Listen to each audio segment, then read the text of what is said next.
Assalamualaikum warahmatullahi wabarakatuh. Waalaikumsalam warahmatullahi wabarakatuh. Halo sahabat Pidarsa, senang sekali hari ini kita bisa berjumpa dalam podcast Kultum Ramadan Pidarsa. Hari ini kita sudah ditemani oleh Bu Silmi.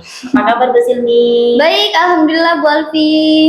Sahabat Pidarsa, tak terasa ya waktu begitu cepat berlalu. Jadi kita harus memanfaatkan waktu dengan baik. Kalau kita tidak bisa memanfaatkan waktu dengan baik, maka kita akan rugi. Benar kan Bu Silmi? Iya, benar Bu Alfi. Dan Imam Syafi'i berkata, al-waktu kasaifi. Waktu itu seperti pedang. Ilam taqtahu qata'aka. Jika engkau tidak menggunakannya, maka ia akan memotongmu.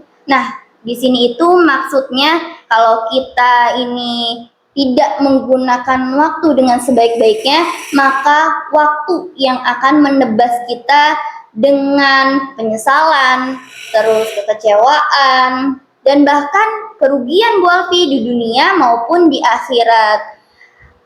Banyak ulama yang berpendapat bahwa kematian itu tidak lebih berbahaya dibandingkan dengan menyia-nyiakan waktu. Apalagi ya Bu Alfi ya, di antara kita nih pasti banyak ya yang berpikiran bahwa waktu kita ini masih banyak, waktu kita itu masih panjang. Jadi nanti ajalah kita berbuat baiknya, jadi nanti ajalah kita beribadah lebih rajinnya, nanti ajalah tobatnya. Bener nggak Bu Alfi kayak gitu ya? Iya, benar Bu Silmi. Padahal kita tidak ada yang tahu ya kapan Iya. azal itu datang. Iya benar Bu Alfi, kita tidak ada yang tahu ya kapan ajal kita datang.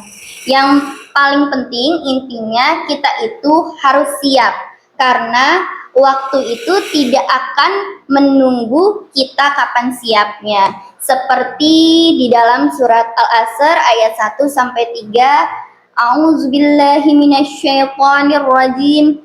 Bismillahirrahmanirrahim. Wal 'asr. Dan demi masa, innal insana lafi khusr. Sesungguhnya manusia benar-benar berada dalam kerugian. Illal ladzina amanu wa amilus solihati wa tawasau bil haqq wa tawasau bil haqqi wa tawasau bis sabr.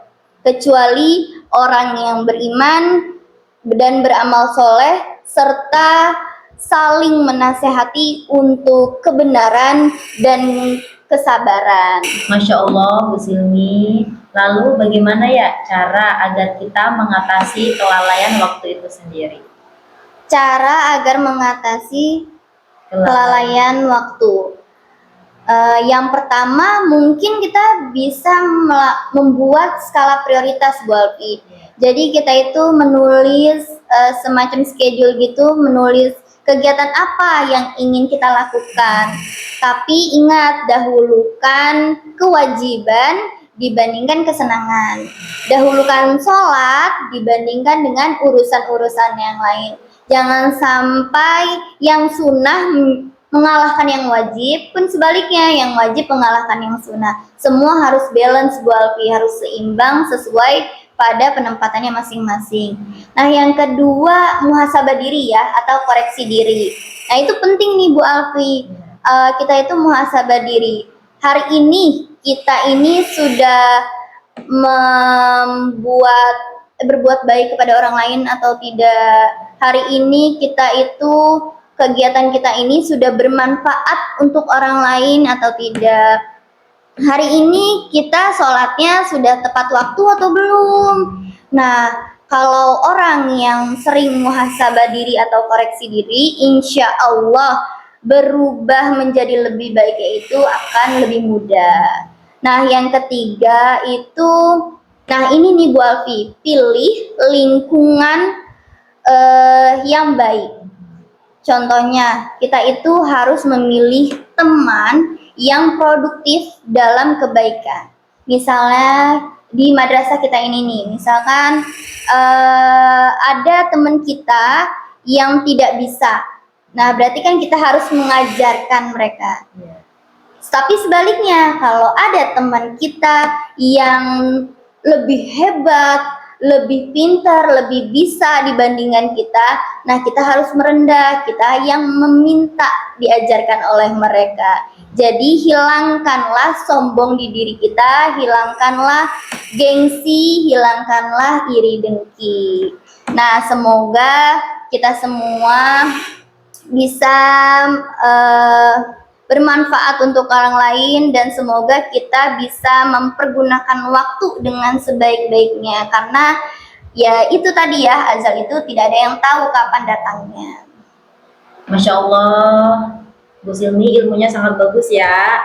Semoga Allah. bermanfaat untuk kita semua. Amin. Nah, ini nih buktinya nih, waktu cepat berlalu. Sebenarnya kita masih pengen banyak berbincang-bincang dengan Bu Silmi, tapi waktu juga yang harus memisahkan kita.